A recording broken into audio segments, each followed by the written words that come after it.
Chers téléspectateurs, bonsoir et bienvenue dans votre émission Zoom Sur. Voilà bientôt 2 ans que nous vivons dans les conditions exceptionnelles que nous impose la pandémie de la Covid-19. Dans notre pays, le combat se déroule sur 2 fronts. Empêcher la propagation du virus d'une part et d'autre part intensifier les campagnes de vaccination. Vous l'avez compris donc, notre Zoom ce soir sera consacré encore et toujours à la Covid-19. Je reçois comme invité sur le plateau Dr Hassan Diakité, médecin-chef Muqata'a de Toujini. Bonsoir et bienvenue. Bonsoir. À ma gauche, Dr Bouna Mokhtar, qui est médecin-chef coordinateur Covid-19 au niveau de la Muqata'a de Tafragh Zeina. Bonsoir et bienvenue. Avant d'entrer dans les vifs du débat, suivons ensemble le point du directeur général de la santé sur la situation de la Covid-19 au cours des dernières 24 heures.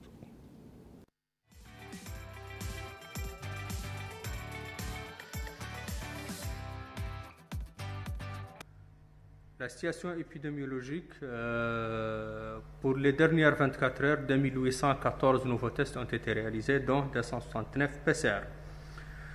Les cas positifs enregistrés durant les dernières 24 heures sont au nombre de 126. Les guérisons sont au nombre de 1025.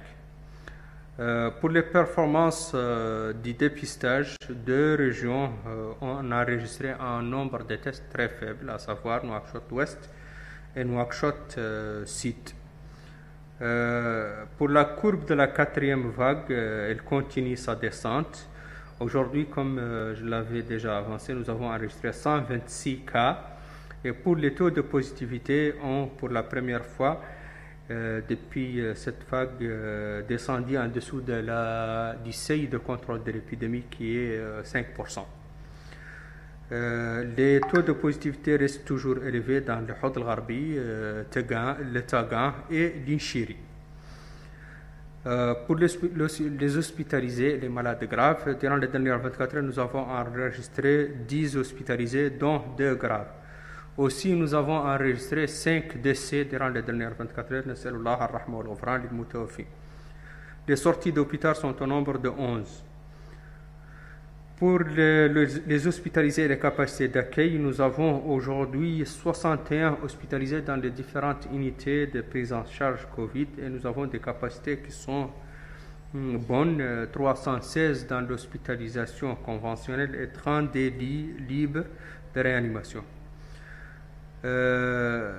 Pour la vaccination, nous avons enregistré durant les dernières 24 heures 2406 premières doses, 1914 deuxième dose et 220 doses de rappel.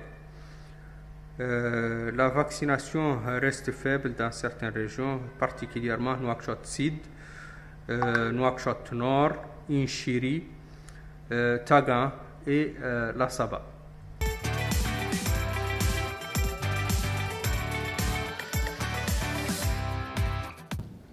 Docteur Diakité, un commentaire du commentaire. Oui, bon, comme l'a dit le DGS, la situation a tendance à régresser ces derniers jours. Mais cela ne veut pas dire que le combat est encore gagné.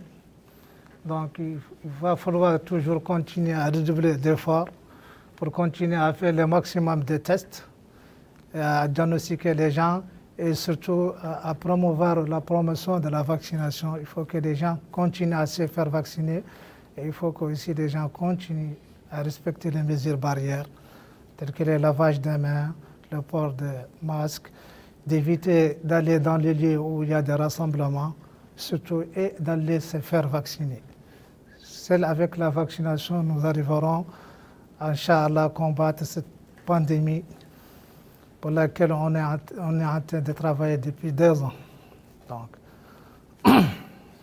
Docteur Bouna Mokhtar, on sait que Tafragh Zeina a été quelquefois l'un des foyers. Où est-ce que nous en sommes maintenant? Est-ce qu'on peut dire qu'on voit le bout du tunnel? Merci. C'est vrai que Tafragh Zeina, bon, je disais que c'est un foyer, mais quand même, n'oublie pas que Tafragh Zeina est là où il y a tous les hôpitaux, là où il y a toute la concentration administrative au niveau de Muqata'a. Et on a un centre de voyageurs qui est à Tavrarzene. Donc, en général, toujours, Tavrarzene a fait de records comme des cas positifs. Mais ça s'explique par la concentration des hôpitaux et des cliniques privées. Mais quand même, Dieu merci, on commence un peu à avoir moins de cas positifs. Mais comme il a dit mon collègue, on doit être vigilant et faire attention parce qu'on ne sait jamais, ça peut retourner. On demande à tous les citoyens qu'ils essayent qu'ils n'oublient pas les mesures barrières car la vaccination a vraiment été très importante. Parce que vous savez, la stratégie du ministère, tout dernièrement, on a fait 5 campagnes de vaccination. Donc, imaginez 5 campagnes de vaccination, parfois ça peut aller jusqu'à 8 jours. Donc, vraiment, on a fait presque 1 mois de campagne. Donc, vraiment, c'est vraiment notre force. Et on aimerait bien continuer pour aller en avant, pour vacciner l'objectif qui est à 70% de la population. Il y a quand même une lueur d'espoir. Nous étions à 1000 et quelques cas. Aujourd'hui, nous sommes à 100 et quelques. Bon, on peut dire que c'est à peu près le dixième. Il y a une lueur d'espoir. Il y a une lueur d'espoir parce que toutes les mesures pour endiguer cette pandémie ont été ménagées par le ministère et par le gouvernement, à savoir la sensibilisation, les mesures de barrières et puis la vaccination qui se trouve dans tous les sites de vaccination. Et même le jour de week-end, il y a des équipes de garde qui font la vaccination. Donc là, on peut dire que la riposte a été au bon moment. On a bien riposté. Mais comme je l'ai dit, on n'a pas encore gagné la bataille. Il faut continuer toujours à respecter les mesures de barrière. Il faut aller se faire vacciner pour les gens qui n'ont pas encore parti se faire vacciner. Ils doivent aller se faire vacciner. Nous les encourageons et nous leur demandons d'aller se faire vacciner dans les centres de vaccination et les postes de vaccination. Et qu'ils oublient cette fausse rumeur que la vaccination donne telle ou telle qui est fausse. Vous parlez de la vaccination tout de suite, votre collègue parlait de la vaccination. Où est-ce que nous en sommes en fait? Est-ce qu'il y a des chiffres? Jusqu'à présent, pour la première dose, on a dépassé 1 300 000 et pour la deuxième dose, presque on est atteint le million. Et pour la troisième, qui est vraiment, qu'on aimerait bien faire, la troisième dose, qui est une dose de rappel, qui est très importante, on voit un peu qui est un peu faible. Et on demande toujours aux citoyens qu'ils adhèrent. On a fait ensemble vers les 2 700 000 doses administrées. Peut-être que les gens n'ont pas compris l'utilité d'un rappel. Ça veut dire quoi? Il faut l'expliquer aux téléspectateurs. Très bien. Pour le rappel, vraiment, c'est primordial et c'est très important. Vous savez que le corps, à un certain moment, les anticorps commencent à baisser. Et pour le rappel, vraiment, si elle vient au moment, vraiment, elle va augmenter les anticorps et elle va diminuer le risque de gravité de cette maladie. Et d'après les études, ils ont vu que vraiment c'est très important et on aimerait bien que toutes les personnes âgées, les personnes qui ont des maladies chroniques, ils viennent nous voir au niveau des centres de santé. Et par exemple, au niveau de Tavrarzene, on a 19 sites. Donc vraiment, c'est partout. Et c'est comme tous les Muqata'a encore de Nouakchott. Et vraiment, pour la troisième dose, on aimerait bien que vraiment les personnes âgées, ils essayent de venir nous voir. Et il n'y a pas de queue. Et à tout moment, on peut leur faire le rappel. Ça les sécurise. Et vraiment, c'est très important. Et on aimerait bien que cette tranche d'âge essaye de passer au centre de santé pour se faire vacciner. Docteur Diakité, il y a quand même quelque chose de bizarre dans cette histoire de vaccin. On vous dit qu'il y a des vaccins qui peuvent se prendre à une seule dose, d'autres qui disent qu'il faut les prendre en 2 doses, et subitement on vous dit qu'il faut faire un rappel. Ça veut dire qu'il y a quelque chose qui échappe aux scientifiques ou aux médecins. Comme vous l'avez dit, le Covid, c'est une maladie nouvelle. Donc il y a beaucoup de choses qu'on ne connaît pas encore sur le Covid et qui apparaissent de jour en jour. Et chaque fois qu'il y a des connaissances nouvelles sur Covid, on imprime, on fait des documentaires qu'il faut faire et qu'il faut. Tout ça, je crois que c'est réalisé, c'est pris en considération de l'évolution de la maladie et puis du vaccin. Donc chaque jour, on découvre quelque chose. C'est pour cela que chaque jour, il y a une nouvelle conduite à tenir. Donc, on évolue avec la maladie. Et c'est pour cela, certains disent qu'il faut faire une deuxième dose, et pourquoi pas une troisième dose. Peut-être demain, ils peuvent nous dire peut-être une quatrième dose si c'est nécessaire.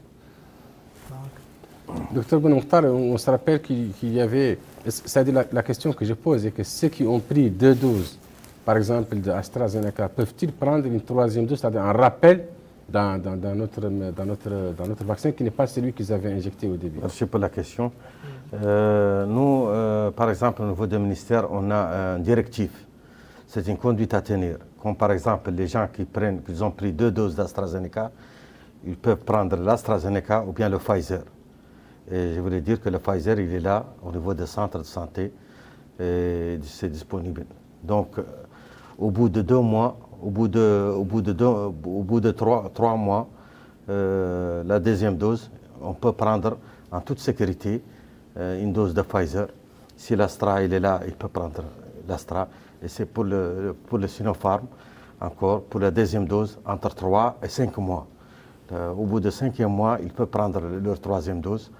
Et pour le Johnson, c'est 2 mois. 2 mois, il peut prendre la deuxième dose. Et c'est des doses.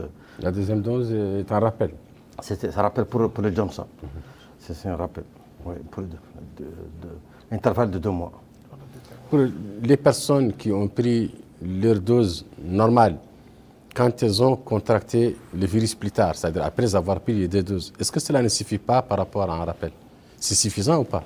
Parce qu'on remarque qu'il y a des personnes qui sont vaccinées et qui peuvent contracter la maladie. D'accord, mais le rappel est toujours bien parce que ça permet de renforcer le corps et ça permet aussi de renforcer le taux des anticorps.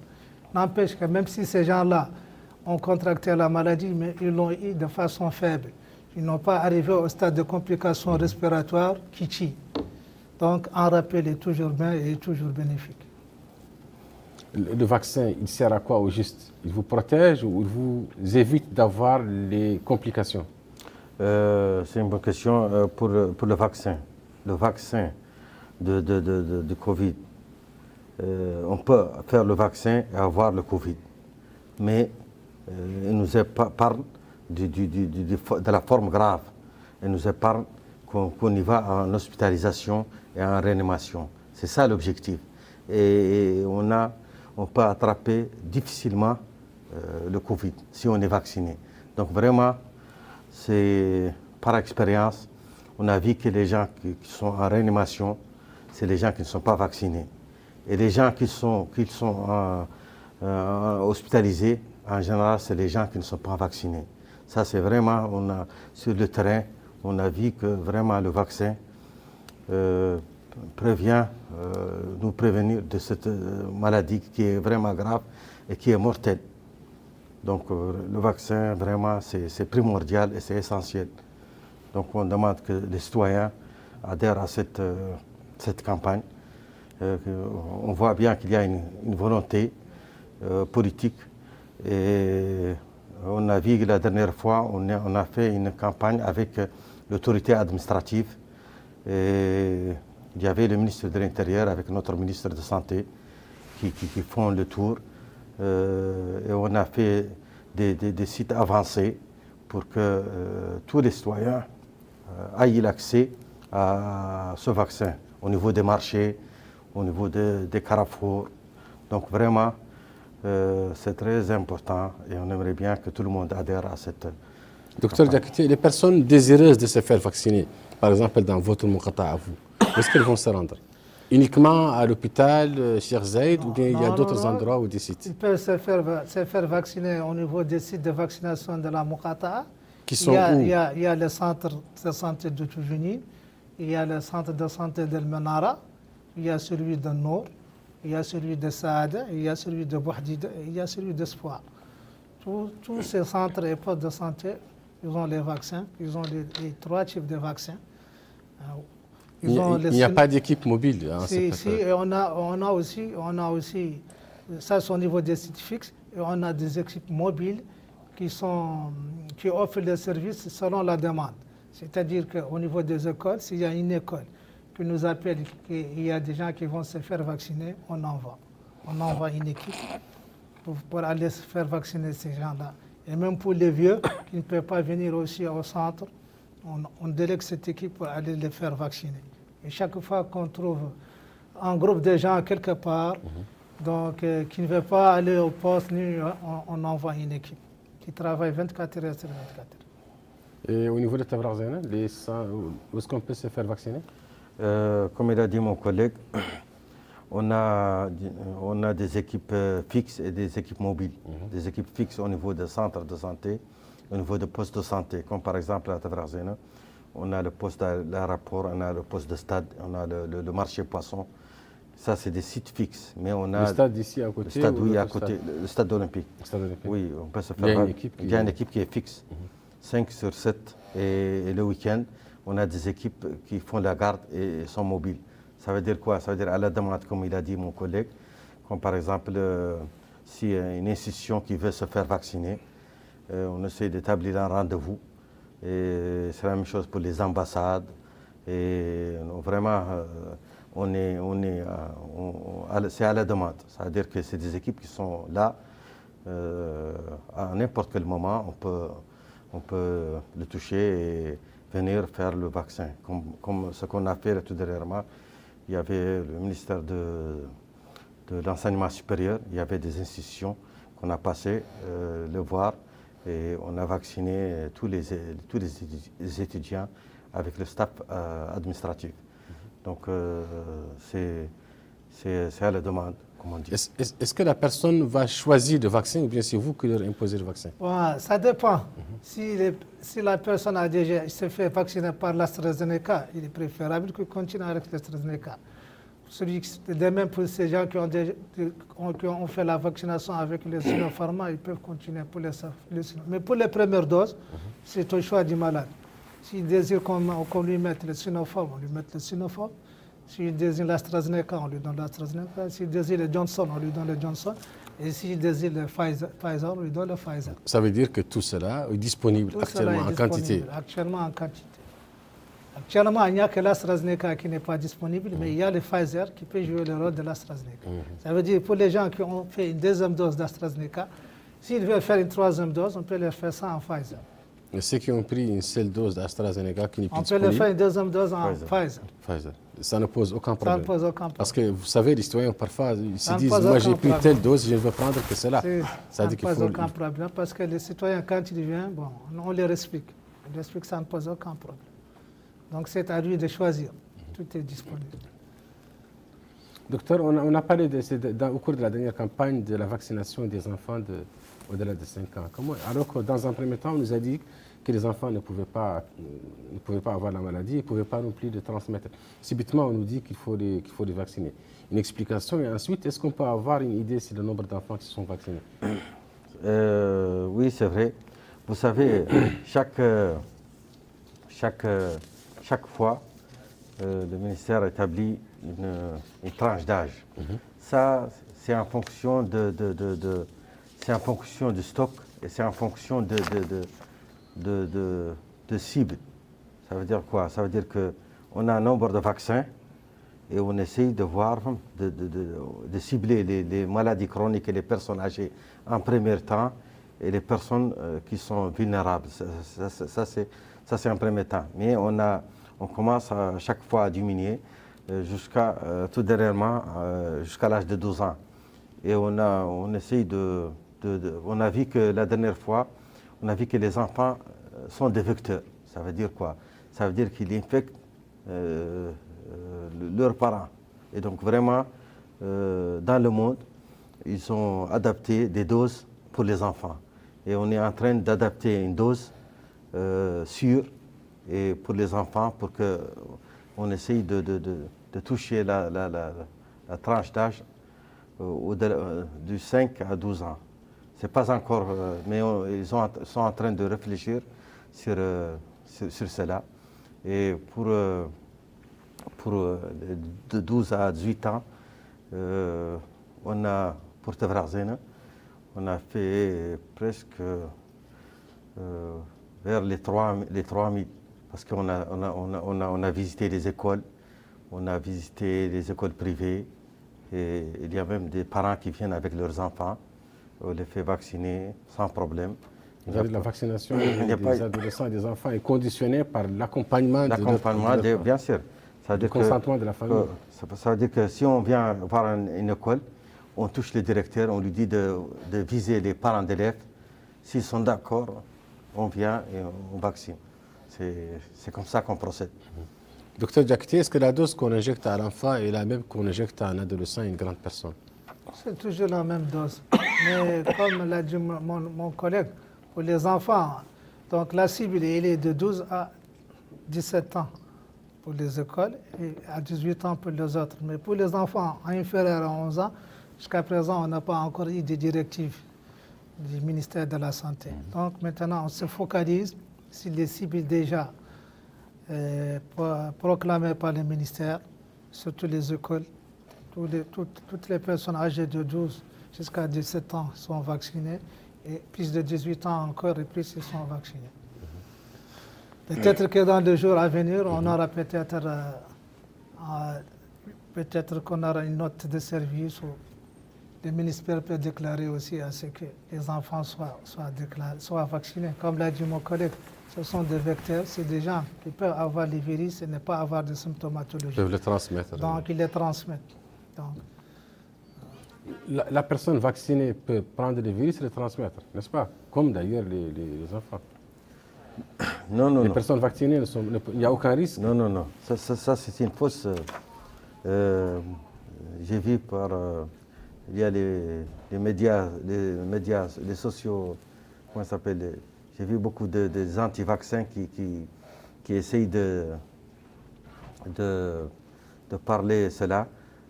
Pour les gens qui sont vaccinés, on ne peut jamais faire vacciner avec le virus vivant. C'est-à-dire les techniques, c'est le virus atténué ou bien l'ARN. Ça veut dire quoi? Ça veut dire que c'est des antigènes, ça veut dire qu'on les fait rentrer dans le corps pour réagir, pour avoir des anticorps.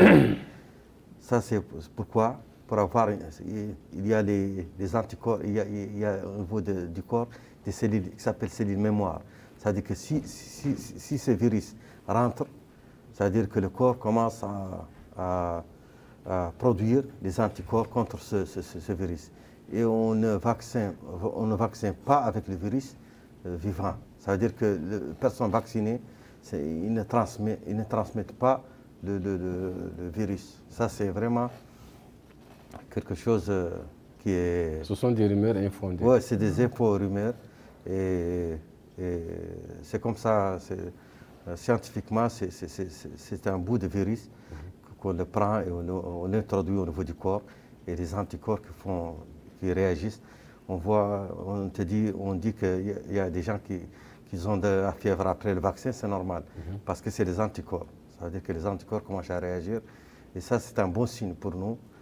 Si le patient nous dit qu'il a une fièvre, ça veut dire que le vaccin a joué son rôle. Et c'est comme ça que la technique, c'est comme ça. C'est une ancienne technique. Docteur Diakité, on sait que Omicron, dont on parle maintenant et qui fait l'actualité, est extrêmement contagieux. Il est extrêmement contagieux. Certains ont même dit que c'est peut-être la fin de la pandémie parce qu'il représente une sorte de vaccin. C'est-à-dire qu'il y a tellement de choses qui se racontent sur ça et on voudrait avoir votre avis. L'autre question est de savoir ce qui s'est passé dans notre pays ces derniers temps. On a remarqué que pratiquement toutes les familles, ou la quasi-totalité des familles, il y avait des gens qui avaient cette fièvre, qui présentaient des signes de maladie. Est-ce qu'on peut dire que ces familles étaient atteintes du corona? Peut-être, parce que jusqu'à preuve du contraire, tant qu'on n'a pas testé ces gens-là, on ne peut pas dire qu'il s'agit du virus, du Covid ou bien de l'Omicron. Il faut que les gens soient testés pour confirmer. Sinon, ça peut être d'autres maladies qui peuvent coïncider ou bien qui peuvent cohabiter avec l'Omicron. Comme quoi, par exemple? Comme la grippe, par exemple. Un syndrome grippal peut donner la même symptomatologie. C'est surtout une fièvre, c'est des céphalées, c'est des myalgies. Ce sont les mêmes symptômes. C'est des courbatures, c'est à peu près les mêmes symptômes. Donc la seule chose qui va nous permettre de faire la différence, c'est de tester ces gens-là et de dire oui, c'est Covid ou c'est pas Covid. Donc si c'est Covid, c'est la conduite à tenir qu'il faut faire. Donc isoler les malades, lui donner des conseils. Et après 10 jours, le malade est déclaré guéri. Donc il faut le suivre. En quoi Omicron était différent de Delta et des autres variants?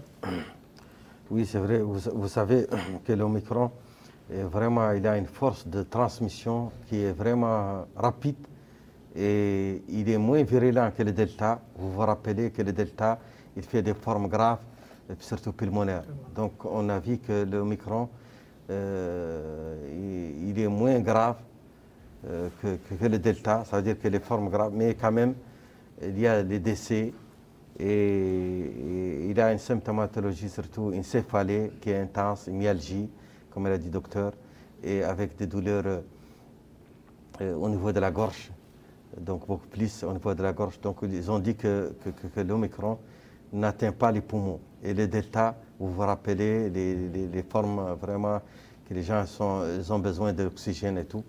Donc on a vu que c'est ça la différence entre le Delta et l'Omicron. L'Omicron est moins virulent et l'autre il est plus virulent et il touche surtout les poumons. Et il y a plus de décès encore au niveau du Delta. Donc c'est ça la différence entre. Mais vraiment la force de transmission de ce Omicron qui fait sa gravité. Et comme vous savez, on a vu que beaucoup de foyers sont touchés. Et Dieu merci, ce n'est pas très grave. Parce que nous, on dit que très grave si notre capacité d'hôpital il est surchargée. Donc, Dieu merci. Ça n'a pas été. Ça n'a pas été. Et on a acquis une très grande expérience. Nos équipes, avec cette pandémie, on a vraiment acquis vraiment des équipes qui commencent à vraiment être formées sur ces pandémies. Et ça, c'est important. Et pour nous, c'est un acquis. Docteur Diakité, il y a des termes que je voudrais que vous nous expliquiez, vous expliquez à nos téléspectateurs. On parle d'asymptomatique, on parle de symptômes légers, et quand est-ce qu'on parle de symptômes graves?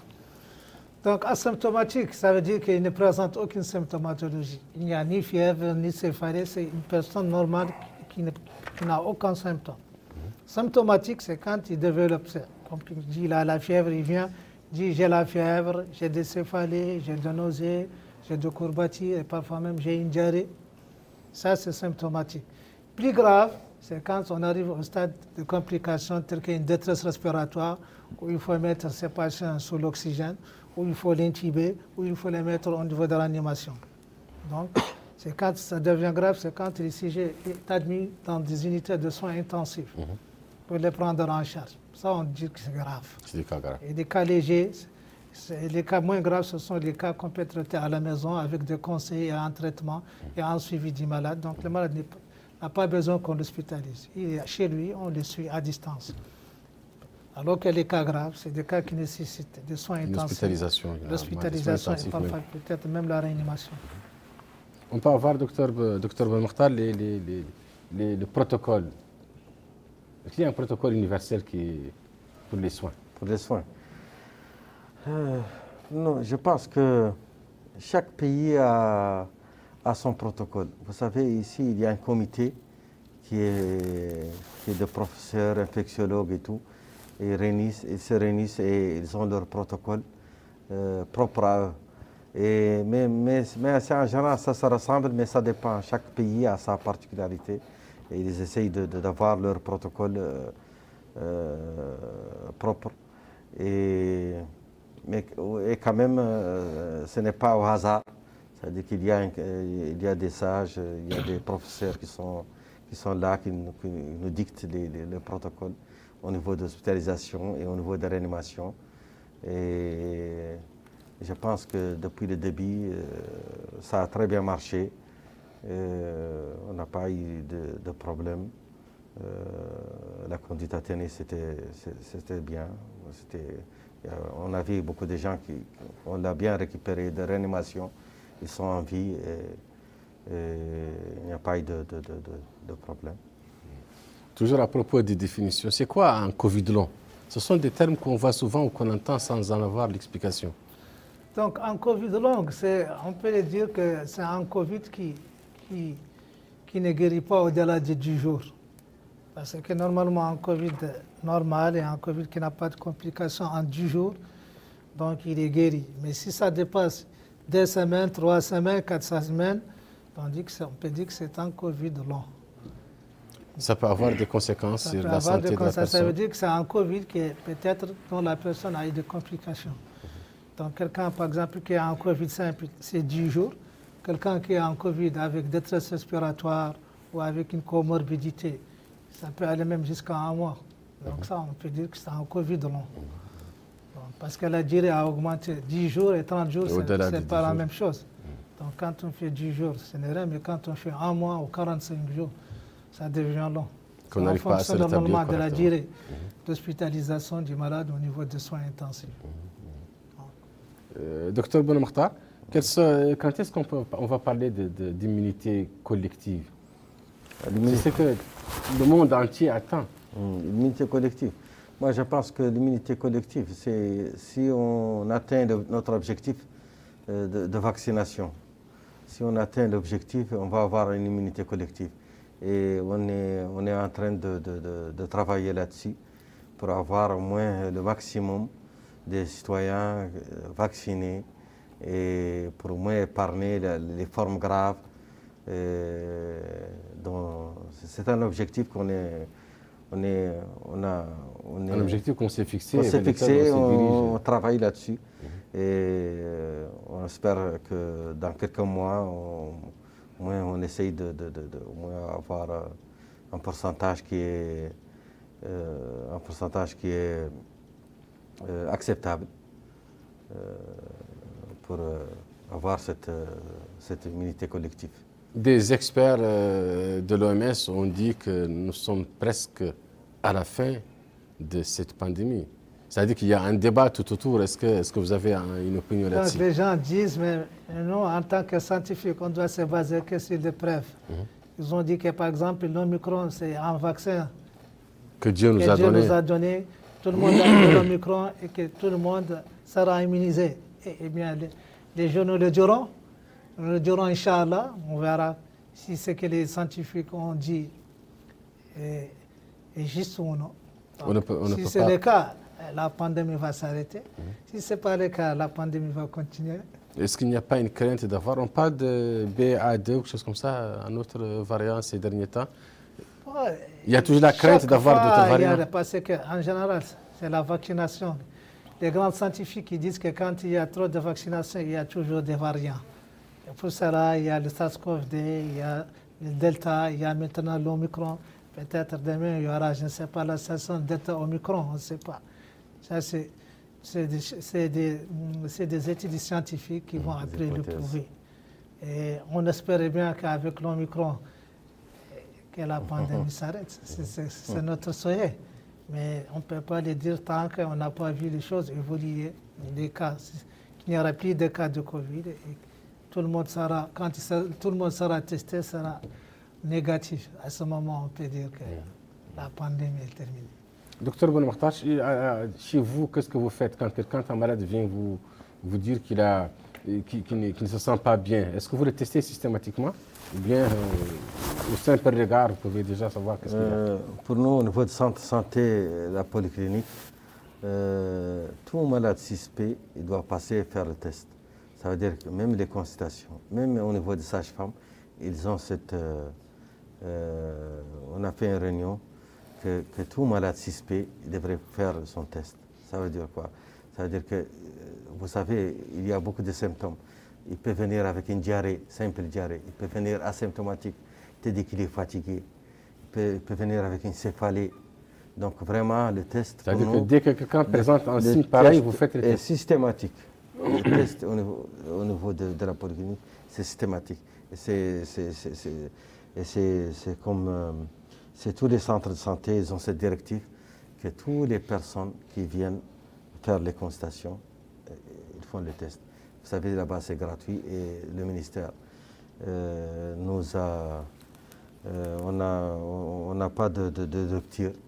On essaye de savoir, et c'est très important pour la surveillance épidémiologique encore. Vous voyez, nous, par exemple, chaque jour, on fait minimum 100 tests. Minimum. Ça, tu peux dire, depuis une année, minimum chaque jour, même le week-end, on fait 100 tests. C'est-à-dire que tous les gens qui viennent nous voir, ils se font tester. Et ça, c'est vraiment très important pour avoir une idée sur l'épidémie. C'est-à-dire, est-ce qu'elle est là, est-ce qu'elle n'est pas là, est-ce qu'il y a quelque... Donc vraiment, tant qu'on cherche, on peut trouver et on a une visibilité claire pour riposter. Je suppose que ça doit être la même chose chez vous, n'est-ce pas?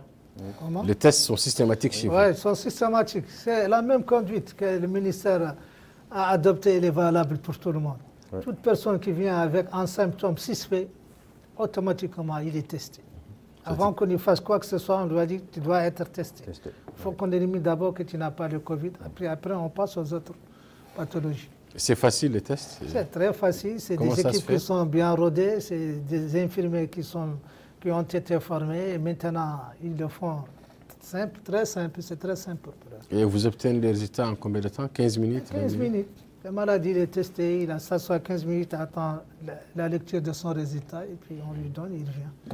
Il part voir les médecins et les médecins continuent. C'est-à-dire qu'il y a des équipes qui ne font que ça.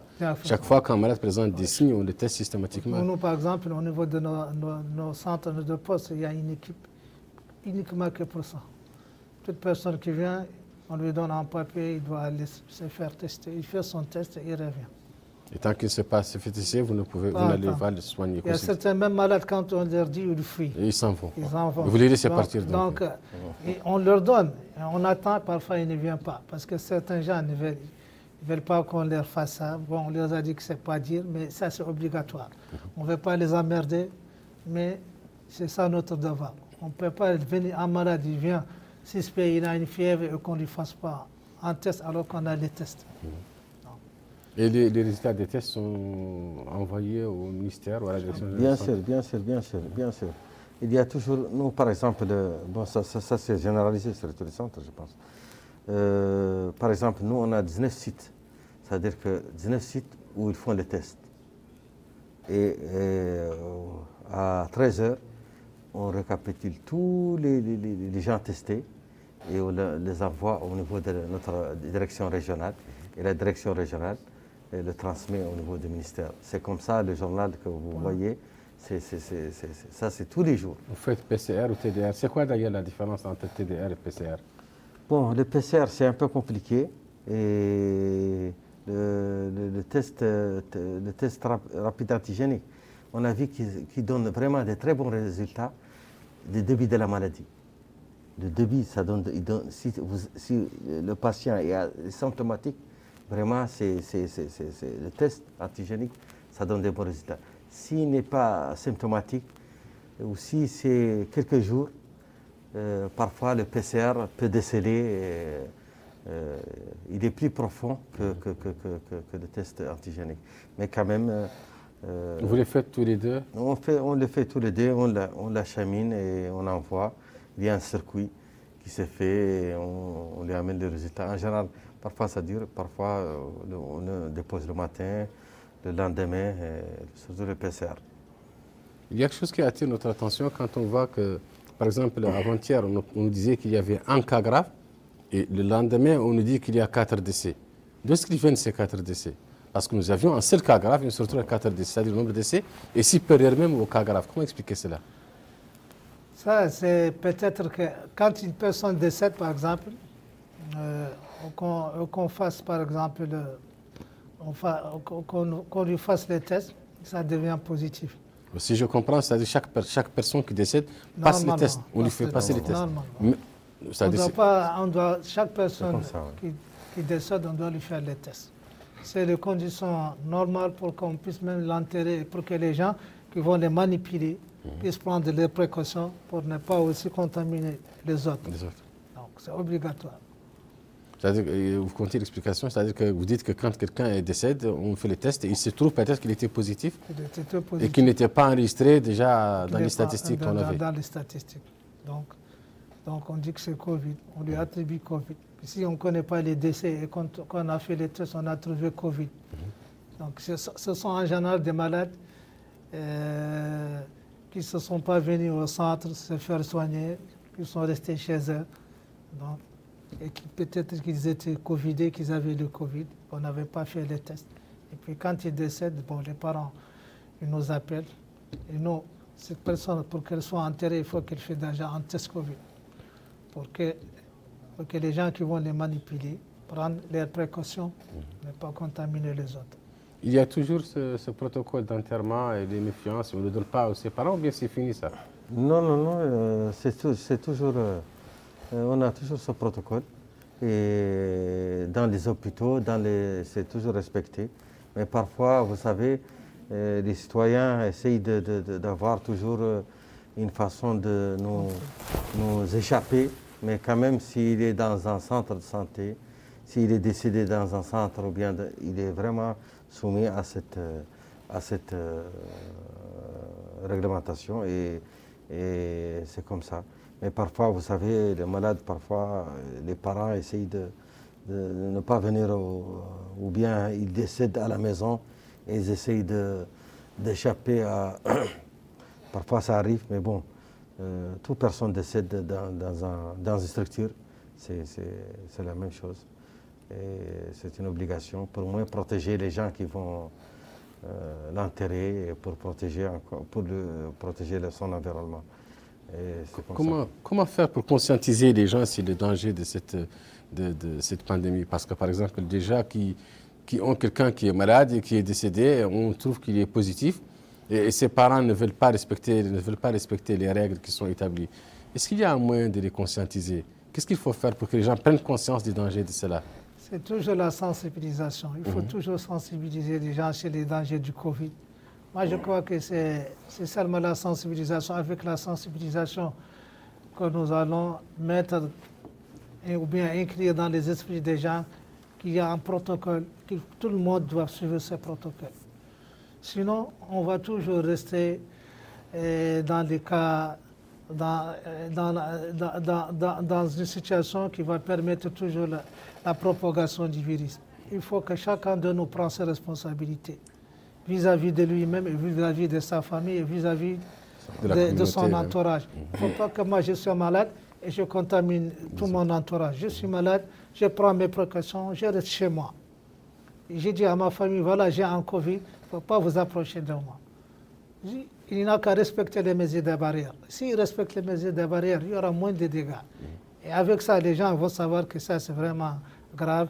Si, par exemple, il a fait ça, ça c'est pour le bien. Pour notre bien. Donc, on doit l'aider dans ce qu'il fait. Et c'est ça le problème. Les gens, parfois, ils ont des virus, mais ils ont honte de dire qu'on a les virus et ils contaminent les autres. Alors que c'est quelque chose de banal.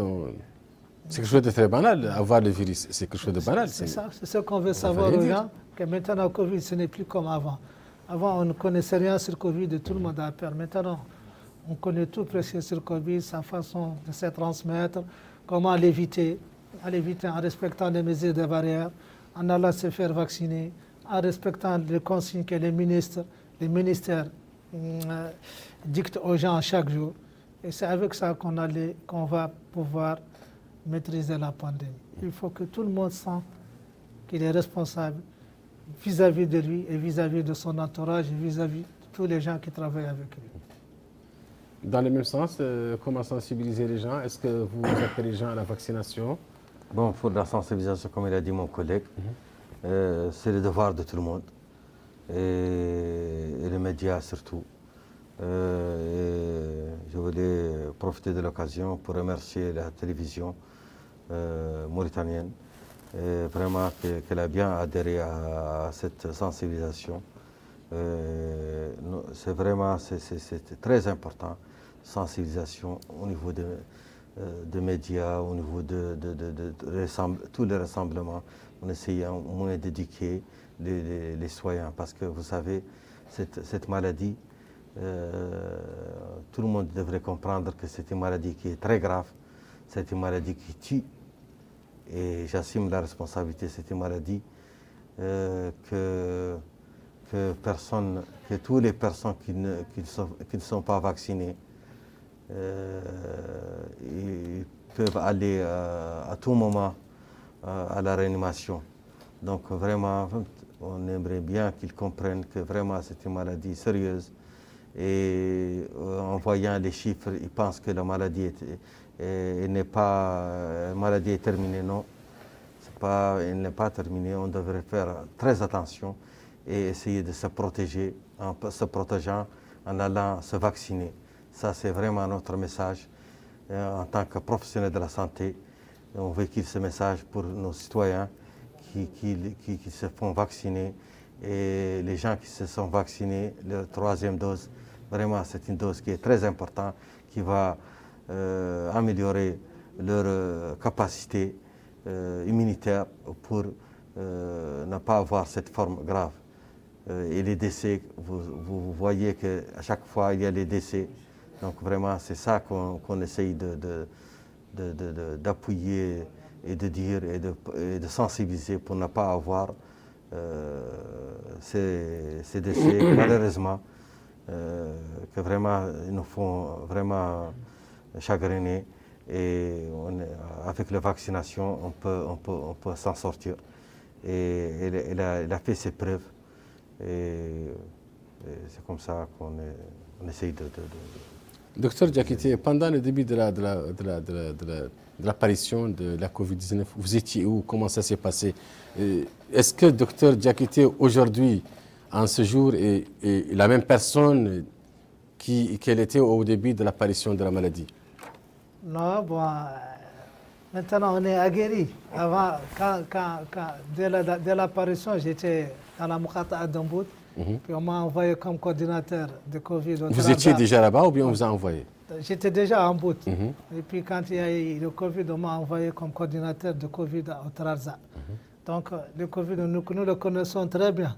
Nous l'avons combattu. À ce moment-là, vous ne le connaissiez pas? À ce moment, on ne le connaissait pas. C'était l'inquiétude totale. Donc tout le monde, oui, parce qu'au début, quand on disait qu'il y a Covid, tout le monde fuyait. Parce qu'on ne savait rien sur Covid. Donc on était devant, c'est nous les médecins qui étaient devant le terrain. Donc personne n'approchait, ni les autorités, tout le monde est derrière. Il faut appeler les médecins. Et nous, avec tous les risques qu'on a, bon, donc on faisait notre devoir. Donc on faisait notre devoir et avec le temps, nous avons aguerri, on était aguerris, on a eu maintenant de l'expérience, alhamdoulilah. Si nous comparons à d'autres pays, on peut dire que la Mauritanie a fait un grand effort pour pouvoir lutter contre cette pandémie. On a vu les pays européens qui sont plus développés que nous et pourtant le Covid fait des ravages. Des ravages et nous, dans nos moyens qui sont un peu limités, et quand même on parvient à s'en sortir. Mais n'empêche, comme je l'ai dit, il faut que les gens toujours continuent à respecter les mesures barrières et à venir se faire vacciner. Et pour les gens qui doivent faire un troisième rappel, ils doivent faire un rappel, un troisième rappel, parce que ça permet de renforcer leur immunité, surtout. Je voudrais savoir, est-ce qu'il y a assez de médecins qui ont été infectés au cours de la première campagne? Bon, je ne sais pas. Vous connaissez quelqu'un parmi vous, vos collègues? Oui, mais il y a certains de nos collègues, beaucoup de nos collègues qui ont été infectés par le Covid, et même certains infirmiers. Mais tout cela, il dit à ce que je vous avais dit, c'est que les gens avant ne prenaient pas les mesures, ne respectaient pas les mesures de barrière comme il le faut. Les médecins ne mettaient pas les masques, ils recevaient les malades. Et pourtant, le malade il peut avoir le Covid et le médecin n'est pas protégé, il ne porte pas son masque, il ne respecte pas les mesures de barrière. Et donc il se fait contaminer. Beaucoup d'entre nous se sont contaminés de façon, comme j'ai dit, de façon bête. De façon bête. Donc, nous, on est les premiers combattants, donc on doit être les premiers à faire le bon exemple. Porter toujours des masques et respecter les mesures de barrière. Et tant qu'on n'a pas dit que le Covid n'est pas terminé, on doit toujours respecter les mesures de barrière. Il ne faut pas qu'il y ait un relâchement. Il faut que les gens continuent toujours à appliquer les mesures de barrière. Et nous, on est les premiers à être un exemple. Si vous êtes médecin et que vous rentrez, vous ne portez pas les vaccins. La population, qu'est-ce qu'elle va dire? Les malades, qu'est-ce qu'il va dire? Les médecins ne portent pas les masques. Pourquoi moi je porte le masque? Absolument. C'est nous qui devons donner les premiers exemples. Et quand les gens nous voient toujours avec nos masques, avec nos précautions, il faut savoir que ça, c'est vraiment du sérieux. Docteur Bounmokhtar, vous étiez où à l'apparition de cette pandémie? J'étais toujours là, médecin-chef de Tavrarzene. Et vraiment, comme il a dit le docteur, c'était vraiment des moments très difficiles, des moments que vraiment on est face à cette maladie qu'on ne comprend pas, que vraiment on nous cherche partout, on travaille dans tous les terrains. Ça veut dire que des fois, on est réveillé par les sirènes et les gens attendent le docteur pour faire une intervention. C'est-à-dire que tout le monde il est derrière, il attend que le docteur rentre voir il y a quelqu'un qui est tombé, on ne sait pas pourquoi. Les gens ne veulent pas s'approcher. Donc vraiment, c'était le docteur. Et on a fait, comme a dit mon collègue, on a fait notre devoir et notre travail en tant que médecin et responsable. Et on s'est lancé, malgré l'inquiétude de nos familles et malgré que le début ne s'était pas médiatisé et c'était difficile. On dormait pratiquement pas. Et on a fait vraiment un excellent travail avec tous mes collègues. Et je voulais profiter de cette occasion pour leur dire merci vraiment du fond du cœur. Et tout notre staff ministériel, parce que vraiment ils ont fait beaucoup de travail. Je me rappelle, notre ministre, il était directeur général de la santé, il était le coordinateur. Je me rappelle qu'il nous téléphone à 2h30, 3h du matin pour savoir nos nouvelles et pour demander comment on va, est-ce que tout va bien. Pour vous dire que vraiment on était tous ensemble et Dieu merci, on a pu avoir une grande expérience. Et vraiment, c'est gagnant pour la Mauritanie, c'est gagnant pour notre pays. Et on doit continuer et travailler là-dessus et dire aux citoyens que n'oublient pas que vraiment cette maladie encore, on le répète, que vraiment c'est une maladie qui est très grave et ils essayent d'adhérer à cette campagne de vaccination au niveau des centres de santé et les portes sont ouvertes. Bounmokhtar a donné pratiquement son dernier mot parce que la mission touche à sa fin. Est-ce que si vous devez dire un mot aux téléspectateurs, qu'est-ce que vous allez leur dire? Je vais leur dire que la vaccination existe dans tous les centres, qu'ils doivent aller tous se faire vacciner pour ceux d'entre eux qui n'ont pas encore eu les premières doses, que tous les vaccins sont disponibles. Et ils sont dans les centres. Et les centres et les postes travaillent 24 heures sur 24 heures. Donc, j'ai dit à tout le monde d'aller se faire vacciner. Tout le monde doit aller se faire vacciner. Et pour les gens qui doivent faire un rappel, ils doivent faire un rappel, une troisième dose. Nécessaire qu'une troisième dose, ils doivent le faire. Et que les gens continuent à respecter les mesures de barrière, à porter les masques, à éviter les lieux où il y a les rassemblements. Sinon, quand on rentre dans les lieux où il y a les rassemblements, il faut prendre ces mesures de barrière, porter un masque. Donc, c'est laver les mains avec l'eau du savon ou bien avec une solution hydrochlorique. Ce sont des moyens qui sont simples et qui sont très efficaces. Ce sera le mot de la fin.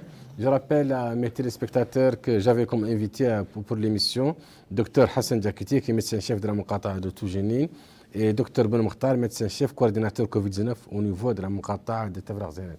Chers téléspectateurs, j'ai le plaisir d'animer cette émission et le plaisir de vous retrouver bientôt. En attendant, continuez de suivre les programmes de la chaîne El Mauritanien. Bonsoir et à bientôt, Inch'Allah.